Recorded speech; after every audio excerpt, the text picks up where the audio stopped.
the Grinch's heart. Hello, everyone, and good morning. We are here to get you ready for what's ahead in your day. No snow in the south, but a white haze has been a Grinch for holiday travelers. Yeah, roadways around New Orleans had to be shut down because of the fog. And here's what it looks like right now. So it's cleared up a little bit. We've warmed up. We've evaporated some of the fog. Yeah. But I imagine there's still some low-lying areas still dealing with it. You can kind of see a little bit on the edge there. You can see it. And I'm of course close to the water, but it's certainly just sort of nestled in some of the low spots. You can really get stuck in this thick fog. No doubt. Well, troopers blame low visibility here for a series. Seen here in Atlanta. Let's take a look at that. Whoa. That's now. It could be anywhere, really. Wow. I mean, yeah, you just have to trust us on that. That is Atlanta. That is true. I had a lot of fog this morning, in pockets, not everywhere. And that's often the case with fog, which makes it so dangerous. Driving along, it's fine. Yeah, and then all of a sudden you run into a brick wall of fog. Yeah. Oh my gosh. There's a lot of that around Georgia this morning. Yeah. Other states too in the southeast, like in North Carolina and Northampton County, school kids have to start an hour late because of the dense fog there. Wow, fog delay. Fog for everyone, it seems like, right? My goodness. Whew. Well, it's all a function of some of this mild air for the holiday travelers. Yeah, fog. You know, roadways around New Orleans have had been shut down because of the fog. And here's what it looks like right now in New Orleans, way better than it was a few hours ago. The fog is completely evaporated. Temperatures have come up. What fog? What fog? I mean, it's pretty remarkable how things have changed out there. We've recovered, yes. Puffy cumulus clouds, it's mild, 67 degrees, long forgotten, right? Yeah. Although it's hard to forget yesterday, we had the southeast, and this morning it was so socked in across so many cities. It was absolutely ghostly in Atlanta, but now look at things. Like an hour ago or two. Yeah. Not even. Not even, right? And now there's some remnants of fog maybe on the horizon, you can see that, but overall temperatures are coming up, relative humidity going down, fog evaporating. Yeah. It's kind of like a cloud sandwich because we have been clearing out the lower levels first, and you can see above it's not foggy, so it's just one little layer of some stratus left out there. Well, yeah, as we're getting ready to head out for the holidays, you may not want to touch Let me dive into that first, where the rain is. Showers on the move through Middle Tennessee, through Eastern Kentucky. The leading edge of this rain may have some stronger winds, gustier winds perhaps, although even that seems to be diminishing a little bit right now. Pretty mild everywhere. Got a lot of 70s out there. Jackson City made it to the 70s. Montgomery, you're in the 70s as well. Charleston, mid-70s. Tallahassee, still cloudy, but we're not as foggy as we were earlier today. So we're seeing some improvement with that. Now, with the thunderstorms that are ongoing, there is a chance that some of them could be a little punchier, a little more energetic, the chance for some stronger winds. Knoxville, watching this line approach you, but there's less and less lightning in it compared to just the last hour or two. So that's telling, meaning things are probably weakening. We do have some thunderstorms approaching Huntsville right now, pretty loud out there, and Chattanooga not far from you. Some showers and some embedded thunder lightning is on the way. So waiting for that. Your ride on 24 up towards Nashville is a pretty soaker of a ride the entire stretch. The red zone is the area where we may see some of those stronger winds out there. Perhaps maybe some small hail, but I think overall wind would be the issue. And, you know, it's an isolated chance of that happening. For the most part, it's just rain. And some of that rain has been heavy at times. We've seen that through the morning hours. Now, as we get into the afternoon, things are starting to break up. There's not quite the amount of moisture sucked into the system at this point. So while there'll be some showers and definitely be some clouds, you won't see the amount of rain like we saw from Middle Tennessee up through Kentucky and now down into northern Alabama. That may mean some airport delays, though, with what's left over. Nashville, we've made it through the morning without any delays, so I'm optimistic that we'll see that continue. Atlanta, we made it through the morning low cloudiness without any delays, so I'm optimistic that will be okay later today. Tomorrow morning, there may be some foggy issues. Got to keep an eye on Florida if you're traveling I-75, even traveling 95, and especially some of the roads leading to the interstates are where we could have some issues with fog tomorrow. The low country of South Carolina and Georgia could be another spot to watch. And then when it comes to airport delays tomorrow, most of the southeast looking good. We'll keep an eye on the Florida airports, especially in Central Florida, for delays. No snow here in the south, Alex. Nope, not at all. But if you're looking for that, we have an area actually of critical fire risk today, and there's a pretty large zone that's still elevated, despite conditions being better. I mean, the humidities have risen a little bit, but we've got this whole zone with an elevated fire risk from Southern California up towards, you can see the LA area, especially north of there, and then just north of there is where we have that critical fire risk for today. Yet again, relative humidities will be low until we get lowish, I'll say, until we get this moisture moisture coming in. You can see a lot of it looming off in the Pacific. And although the bulk of the rain is not coming into Southern California, we'll see an increase in relative humidity, and that will be helpful. This is an atmospheric river that is coming in, and it brings a decent amount of moisture with it. In fact, we've got it as a Category 3 on the scale. Look at that one coming in over the weekend into early next week. So you can see it's a series of storms, a family of atmospheric rivers, if you will, that adds up. It is a high, it's Category 3 on the scale, which goes from 1 to 5. Once you get into Categories 4 and 5, they start to usually bring some problems. But a Category 3 is usually just beneficial, of course, unless you're a traveler. But when it comes to the environment, it's usually pretty helpful without big issues when it comes to flooding. We have a widespread area of 3 to 5 inches of rain. But again, remember, this is over a series of days, and that's from Northern California into Southern Oregon, also northwestern parts of Washington, where we're also going to be picking up some big snow. That moisture is coming in. It'll hit the mountains 2 to 3 or even 3 to 4 feet, and it will be falling at pass level. So be ready for that when it comes to traveling, starting tomorrow, then extending in through the weekend into early next week. To time it out for you, you can see that shower activity comes in Thursday, one round, then Friday into Saturday. That's now spreading down the coast. The Bay Area does get hit with some showers again, get a break, then Sunday to Monday, another round. That lingers into Tuesday, then another break as we wait for, well, Tuesday, at this point, Christmas Eve. So Santa making his approach there on Tuesday night. There'll be rain incoming in the Pacific Northwest, Alex. Well, how about we take a look at one of our favorite winter. To the temperatures. Are we going to get to keep the snow that we have? Are we going to get new snow? These are all questions that I know you want answers to. Indeed, indeed. So we start off looking at where we are in terms of the snowfall to date. And you notice again a few of these areas where we do see some down arrows, including Green Bay. We've only picked up just a bit over 3 inches of snow, although we only averaged up to this point a bit under 7. Milwaukee, slightly behind.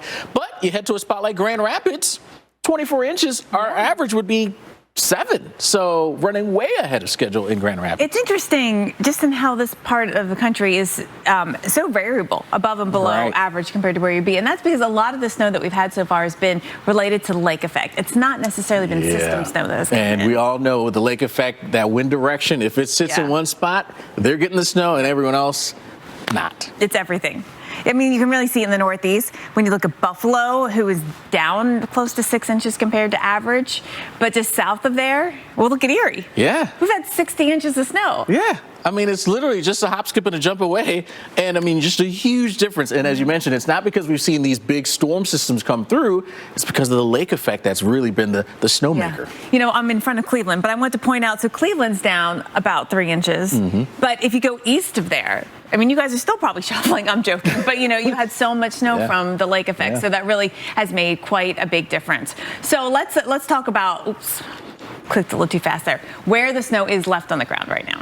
Well, as we've seen lately, right, we've seen a lot of the milder air slide its way on in, and, well, that's kind of eaten away at some of the snow. Yeah, we still have some out there, particularly as you head up towards the UP. We still have a few spots there up over 2 feet. But overall, even some of the areas that, like Erie, that got hit very hard, we've seen our snow depth get down to almost nothing. I know, it's interesting, right? How quickly that's gone away. It's it's December. It's not January in terms of the cold that we often have. Now, we do have snow in the forecast because we have a clipper coming in. So especially in Minnesota, Wisconsin, you've got a decent chance of getting pretty good snow cover. Yeah, we'll see it there. But once again, not a powerful system that's going to just dump a ton of snow around the Great Lakes region here. And we look at some of the temperatures now behind that system that comes in and brings some snow.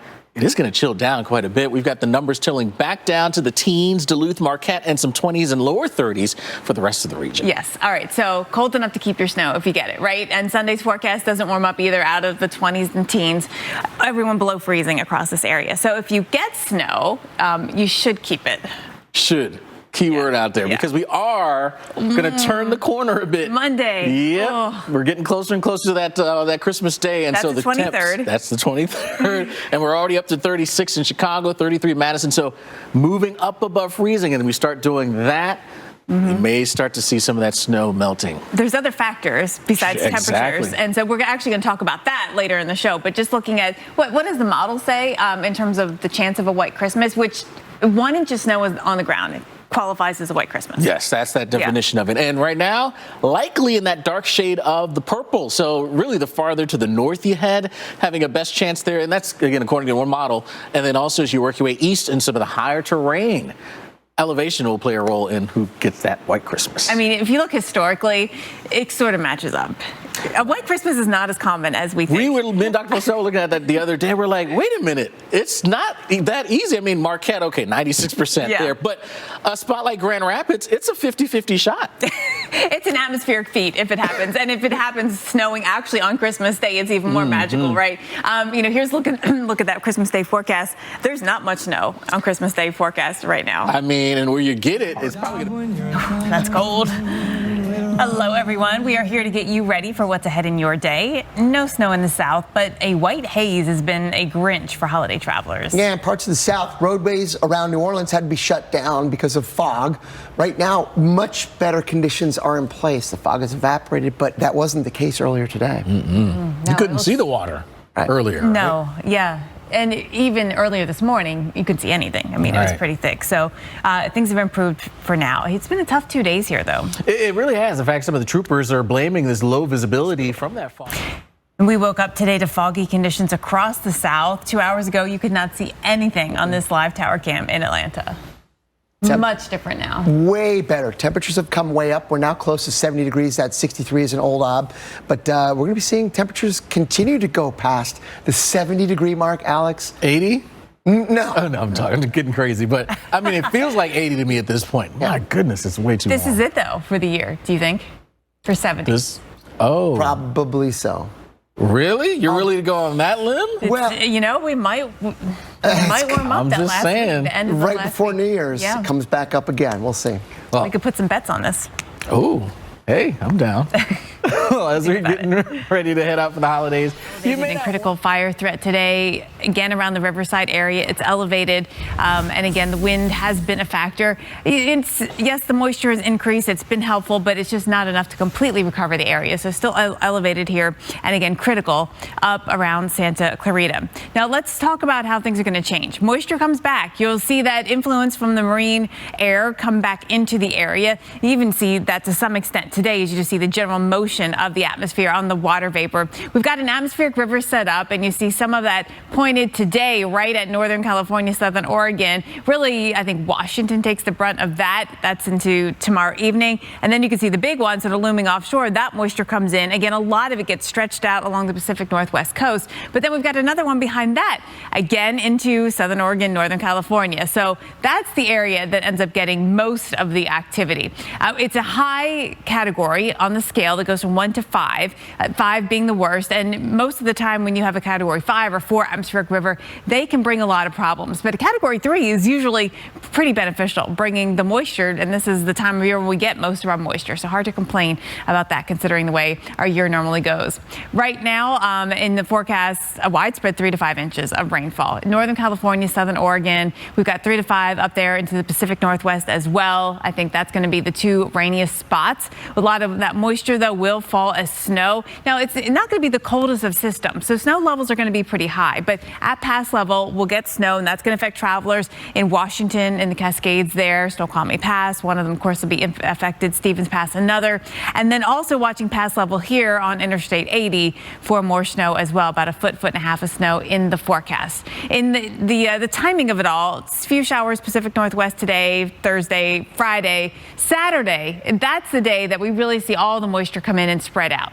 So Saturday's a rainy one, even all the way down to the Bay Area. Then a break, then late on Sunday into Monday, another one comes in. It's again spreading out across Washington, Oregon, into Northern California, and even spreading inland too, as you can see, Spokane and Boise and Idaho. We get into the rain showers first, then maybe we finish with a little bit of snow coming in on Christmas Eve night. This is about 11 o'clock. Salt Lake City, you've got some chances, but certainly no guarantees, because again, this is not the coldest pattern coming in for us, even in the West. Alex. Well, let's take a look at one of our favorite. Well, don't forget, you can watch full episodes of Weather Gone Viral anytime on the Weather Channel streaming app. Of course, we continue to talk our question of the day, which is all about the holidays and the Grinch. The Grinch, of course, the special Grinch. We're asking basically what would be the Grinchiest of the weather? Yes, it's been a fun poll question. Loved your responses. And we also asked, just for bonus points, what is your favorite holiday show to watch? We didn't specify movie, though. A lot of you. There have been some movies in there, yeah. Some good comments coming rolling on through. Christmas Story's been one. Charlie Brown Christmas Tree. The Grinch. Yeah. I mean, it's been very long time. Yeah, absolutely. That's why they're called classics. true. The Grinch used a telescope to stare down at